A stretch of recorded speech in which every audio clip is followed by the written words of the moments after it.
Friends, तो चलिए आज हम लोग क्लास 10th का most VVI objective question chapter 1 physics का देखेंगे, जो आपके बोर्ड एग्ज़ाम 2023 के लिए बहुत ही इम्पोर्टेंट है। तो चलिए पहला क्वेश्चन देखते हैं। दाढ़ी बनाने के लिए उपयोग में आने वाला दर्पण कौन सा है? तो दाढ़ी बनाने के लिए अवतल दर्पण का उपयोग किया जाता है।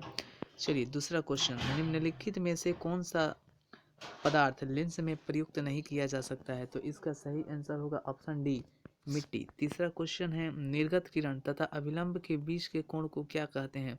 तो निर्गत किरण और अभिलंब के बीच के कोण को निर्गत कोण कहते हैं। चौथा क्वेश्चन है, किसी ठोस में बाहर की ओर उभरे दो गोलीय पृष्ठ हो तो इसे कहते हैं? जब बाहर की ओर दो गोलीय पृष्ठ उभरा होता है तो उसे उत्तल लेंस कहते हैं।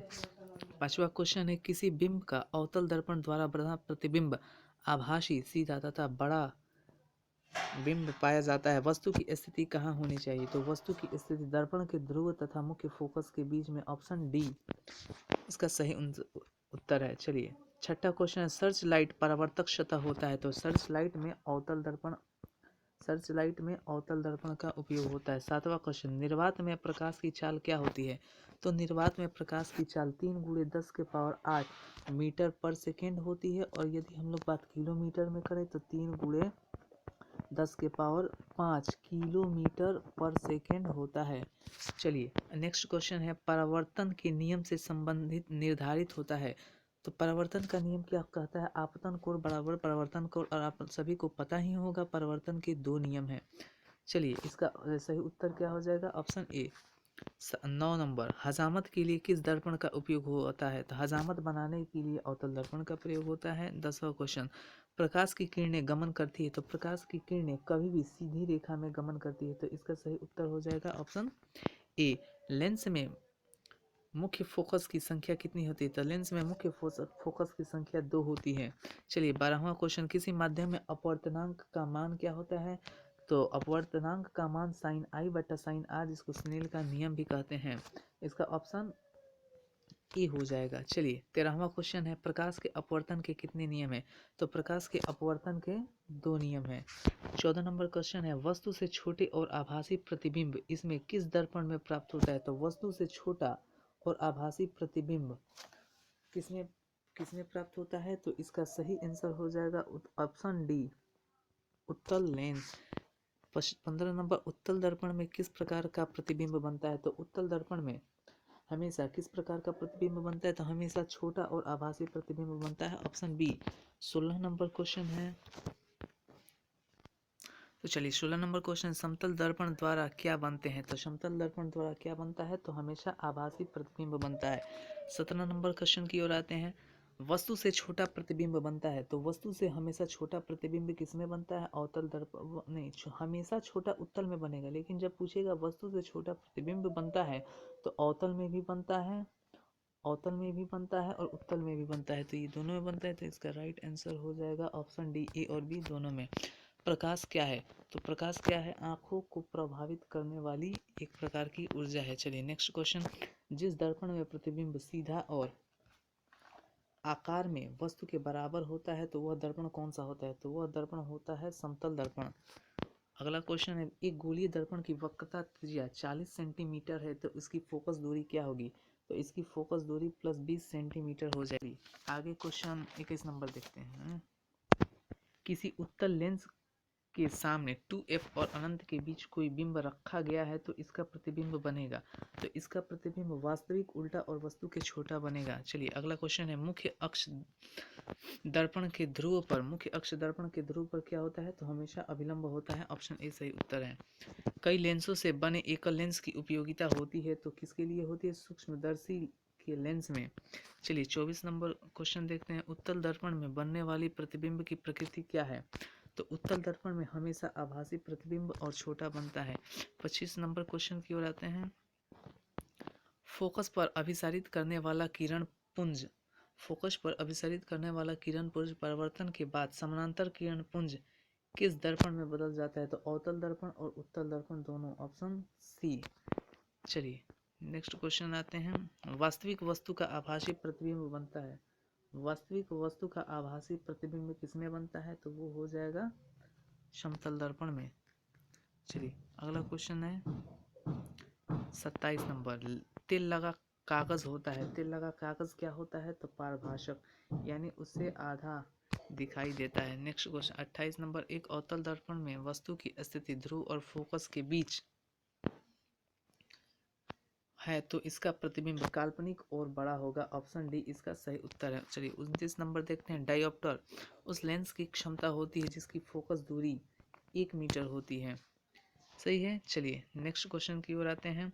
यदि आपतन कोण I और परावर्तन कोण R हो तो I बराबर क्या हो जाएगा? I बराबर R। ऑप्शन 30 का सही उत्तर ऑप्शन ए, I बराबर R। चलिए 31 नंबर क्वेश्चन है। किसी फोकस यदि मीटर में दिया हो तो फोकस दूरी लेंस की क्षमता क्या होती है? ऑप्शन ए 1 बराबर 1/f मीटर में। हवा में टंगी वस्तु को पानी में 32 नंबर क्वेश्चन है। हवा में टंगी वस्तु को पानी के अंदर से पानी की सतह में लंबवत देखने पर इस वस्तु का प्रतिबिंब वस्तु से होगा तो क्या होगा? इसका वस्तु से अधिक दूरी होगा। चलिए 33 नंबर क्वेश्चन है। F बराबर R/2 ये कथन सत्य है किस दर्पण के लिए? अवतल या उत्तल दर्पण के लिए? ये कथन अवतल दर्पण के लिए सत्य है। चलिए 34 नंबर क्वेश्चन देखते हैं। एक अवतल लेंस में 10 सेंटीमीटर दूर वस्तु को रखने पर इसका आभासी सीधा प्रतिबिंब बनता है। इसकी फोकस दूरी होती है तो इसकी फोकस दूरी इसमें से क्या हो जाएगा? इसमें से इसका कोई आंसर नहीं होगा। चलिए नेक्स्ट क्वेश्चन है।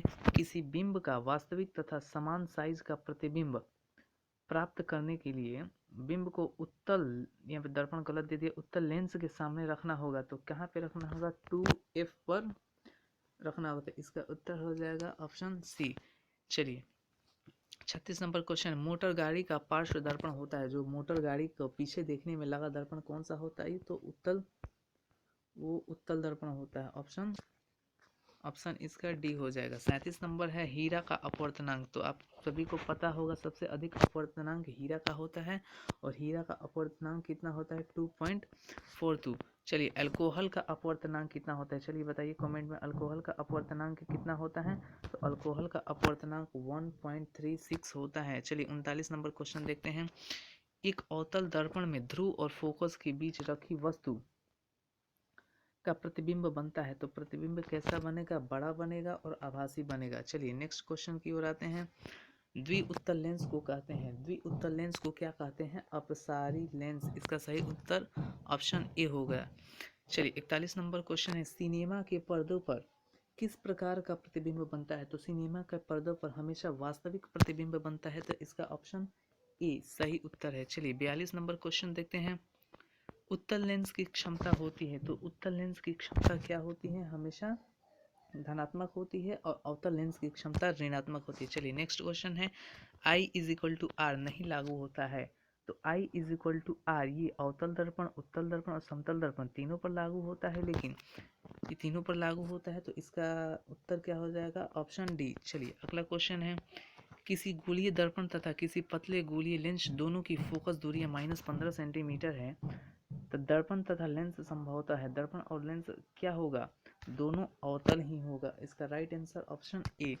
45 नंबर क्वेश्चन है। एक लेंस की क्षमता -5 डायोप्टर है, इसकी फोकस दूरी क्या होगी? तो इसकी फोकस दूरी -20 सेंटीमीटर हो जाएगी। चलिए 46 नंबर क्वेश्चन है। 2 डायोप्टर क्षमता वाले लेंस की फोकस दूरी क्या होती है? तो 2 डायोप्टर क्षमता वाले लेंस की फोकस दूरी +50 सेंटीमीटर हो जाएगी। चलिए 47 नंबर क्वेश्चन है। लेंस की क्षमता का SI मात्रक क्या है?